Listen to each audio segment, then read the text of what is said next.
बिस्मिल्लाहिर्रहमानिर्रहीम जी, मैं हूं जुल्फ़िकार अली शाह और आप देख रहे हैं मरगला टीवी न्यूज़ चैनल। आज की नशिस्त में जिस पर गुफ्तगू होगी, मुझे पूरा यकीन है कि इस पहलू पर आज तक किसी ने बात नहीं की होगी मीडिया के ऊपर। वैसे होती रही है बात, लेकिन इस हवाले से स्पेसिफिक जो है ना वो बात नहीं की होगी कि सहूलतकारी जो है वो खान साहब के लिए जारी है या ख़त्म हो गई है या कब ख़त्म हुई है। इसलिए कि सहूलतकारी का लफ्ज़ जो है वो सबसे पहले आपको पता है इस्तेमाल हुआ था दहशतगर्दी के हवाले से, लेकिन उसके बाद खान साहब के लिए जो है ना ये लफ्ज़ मुतवातर मुसलसल एक इस्तेमाल हो रहा है कि जनाब खान साहब की सहूलतकारी जो है वो जारी है, सहूलतकार इनके मौजूद हैं। अच्छा, लेकिन मुतअद्दिद मौक़े के ऊपर बहुत सारे जो है ऐसा आया वक्त के जब कहा गया कि नहीं अब सहूलतकारी ख़त्म हो गई है, लेकिन उसके बाद फिर सहूलतकारी जारी रही। जब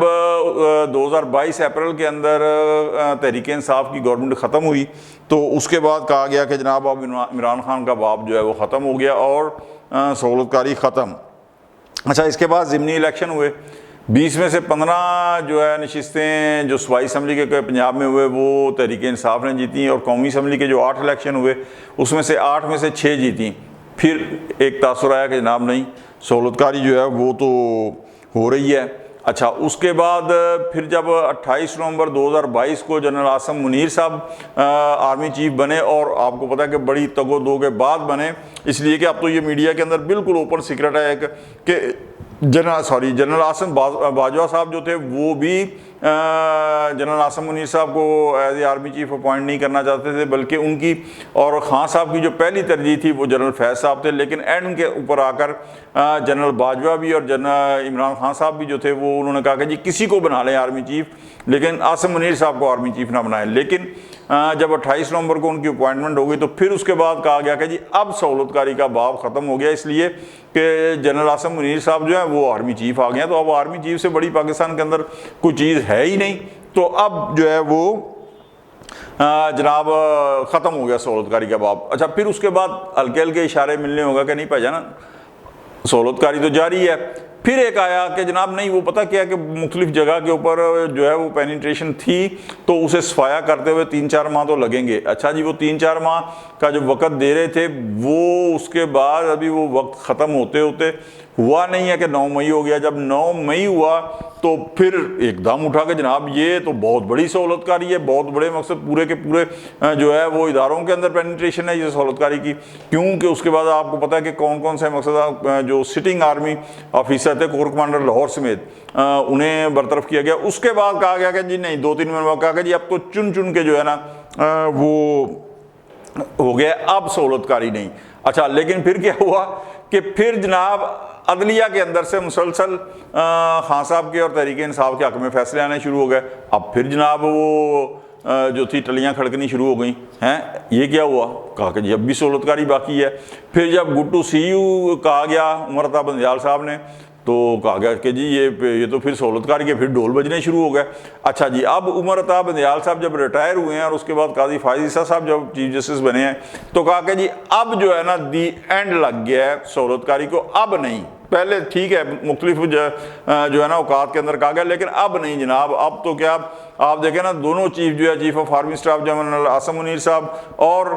जिन्हें इमरान खान साहब ने आखिरी वक्त तक 12th आवर तक जो है उनके आर्मी चीफ बनने के अंदर रोड़े अटकाने की कोशिश की, धरना देने की कोशिश की, वो जनरल आसिम मुनीर साहब चीफ ऑफ आर्मी स्टाफ, और जिनके खिलाफ रेफरेंस भेजा काजी साहब के खिलाफ, और बरमला वो सरेआम जो है तहरीक इंसाफ कहती है कि जनाब हमें काजी फायज़ साहब पर भरोसा नहीं। तो अब ये दोनों चीफ जो आ गए हैं, अब तो सहूलतकारी का बाप बिल्कुल बंद दी एंड लग गया है। अच्छा जी, अच्छा फिर इसके और हुई तकवीत के जब फरवरी के इलेक्शन के अंदर जो है बल्ले का निशान नहीं मिला और बहसीयत जमात तहरीक इंसाफ ने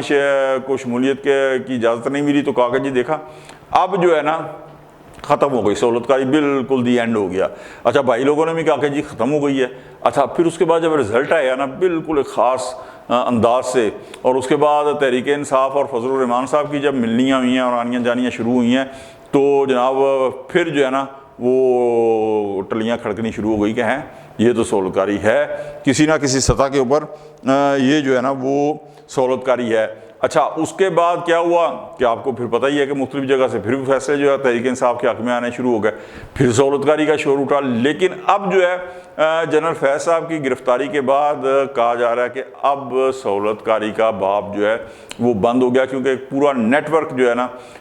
वो पकड़ा गया है। जो जनरल असल में तो उन्होंने कहा कि जनाब तहरीक इंसाफ को चलाई जो रहे थे वो जनरल फैज़ साहब रहे थे, तो अब वो पकड़े गए हैं। तो उसके बाद जेल के अंदर से भी नेटवर्क पकड़ा गया, 3 खवातीन पकड़ी गई, डिप्टी सुप्रिटेंडेंट जेल पकड़े गए डयाला। उसके बाद हाजिर सर्विस रिटायर जो फौजी एहलकार थे वो उनकी तादाद जो है वो जो बताई जा रही है कि मतलब दर्जन से ज़्यादा है, लेकिन ज़ाहिर है जो हमारे सामने फिगर है वो 3 ही है, 2 ब्रिगेडियर और एक कर्नल।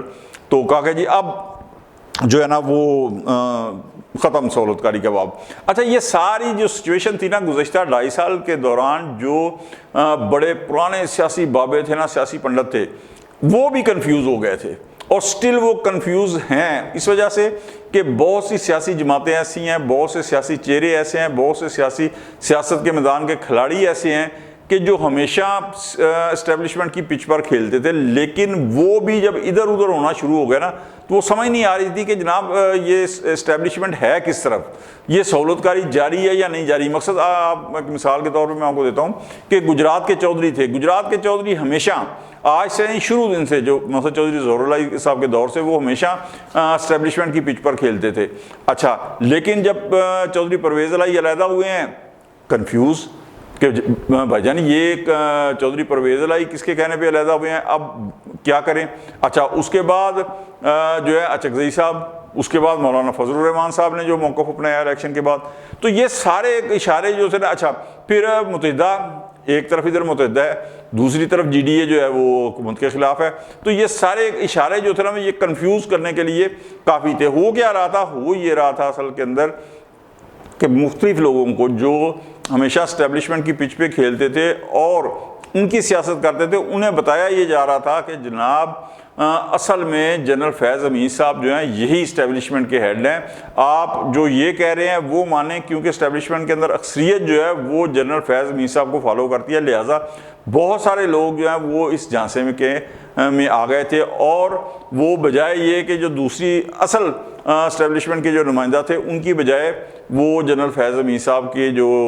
इशारे थे या जो अहकामात थे उनके तहत जो थे वो इधर उधर हो रहे थे। अब यही वजह है कि आप ये देखें कि जनरल फैज़ अमीन की गिरफ्तारी के बाद जो मौजूदा गवर्नमेंट के ख़िलाफ़ बहुत ज़्यादा आवाज़ें बुलंद हो रही थी। अच्छा, एक तो वो खामोश हो गई हैं, सेकंड इनकी गिरफ्तारी के फ़ौरन बाद आपने एक चीज़ देखी है कि खैबर पख्तूनख्वा से एक वज़ीर जो है वो उन्होंने रिज़ाइन दिया, उनके हक़ में आवाज़ें आना शुरू हो गई हैं। हमाद अज़हर साहब जो हैं पंजाब के सदर जो हैं तहरीक इंसाफ के, उन्होंने रिज़ाइन दे दिया। चौधरी असगर गुज्जर साहब जो लाहौर के सदर हैं और जनरल सेक्रेटरी जो हैं दूसरे, उन्होंने रिज़ाइन दे दिया। तो ये सारी चीज़ें जो है ना ये सामने आ रही हैं। अच्छा, अब जैसे जैसे थोड़ा वक्त गुजरेगा ना और लोगों को पता चलेगा, वो लोग, वो सियासतदान, वो सियासी जमातें कि जिन्हें थोड़ी सी वो कंफ्यूज थे या आप ये समझे को कुछ बेवकूफ़ी बन गए थे कि नाम ये नहीं, ये दर हकीकत इस्टेब्लिशमेंट की नुमाइंदगी करते हैं, तो ये सारे के सारे जो है ना वो एक पेज पे आना शुरू हो जाएंगे। अच्छा, अब मैंने जिस तरह शुरू में कहा ना कि पता कैसे चलेगा कि सहूलतकारी ख़त्म हो गई है और उसकी क्या इशारे मिलेंगे, तो इशारे जनाबे वाला ये हैं कि वो सियासी खिलाड़ी जो हमेशा से इस्टेब्लिशमेंट की पिच पर खेलते थे वो सारे के सारे जब एक जगह जमा हो जाएंगे, तो एक तो ये इशारा है। ठीक है जी। दूसरा ये है कि 9 मई के किरदारों को आप ये देखें कि 9 मई और उससे पहले जो ज़मान पार्क के अंदर 23 घंटे तक पुलिस से जो है वो जनाब आंख मुचोली होती रही थी और फिर पेट्रोल बम भी चले। मैं नहीं कहता, ये खुद खान साहब ने इतराफ़ किया है कि ज़मान पार्क में उस पेट्रोल बम चले थे, उन किसी को उनमें से सज़ा नहीं हो सकी। इसके बावजूद सज़ा नहीं हो सकी कि ये कोई पुराना दौर नहीं है कि सिर्फ जो अखबारी रिपोर्टिंग जो है वो ये हो, यहाँ पे एक एक लम्हे की जो है वो जो ज़मान पार्क के अंदर 23 घंटे तक पुलिस मुकाबला होता रहा तहरीक इंसाफ के वर्करों का, और 9 मई के अंदर भी जो कुछ होता रहा, पूरे मुल्क के अंदर एक एक लम्हे की ऑडियो वीडियो हर चीज़ मौजूद है, सब कुछ। लेकिन इसके बावजूद आज तक किसी को सज़ा नहीं हो सकी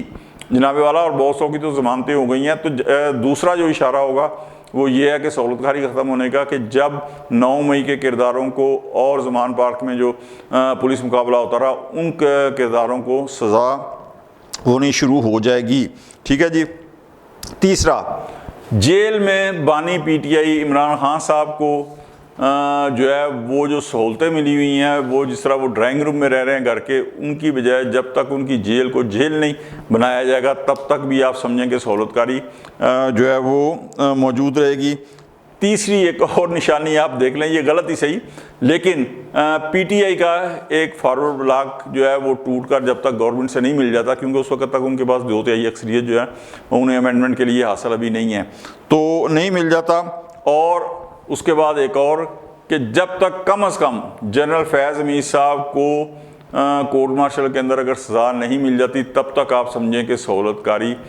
जारी और सारी रहेगी। क्यों कि अगर ये सब चीज़ें नहीं होती तो फिर ये आप ये देखें कि ये सारा दिखावे का काम होगा। जिस तरह पहले एक दावे किए जाते थे कि जनाब सहूलतकारी ख़त्म हो गई, अगर ये चीज़ें नहीं होती तो आप बिल्कुल 100 दफ़ा भी अगर कोई कहे कि सहूलतकारी ख़त्म हो गई है तो बात सुन लें, यकीन ना कीजिएगा, सहूलतकारी जारी थी, जारी है और जारी रहेगी अगर ये सारा काम होता रहा तो अगर हमारे वीलॉग आपको पसंद आए तो लाइक कर दें, दोस्तों तक शेयर कर दें और हमारे मरगला चैनल को सब्सक्राइब भी कर दें और बेल आइकन के बटन को लाजमी दबा दें ताकि नई आने वाली वीडियोस जो है वो बर वक्त आप तक पहुंच सके। अगले वीलॉग तक के लिए जुल्फ़कार अली शाह को इजाज़त दें। अल्लाह हाफ़िज़।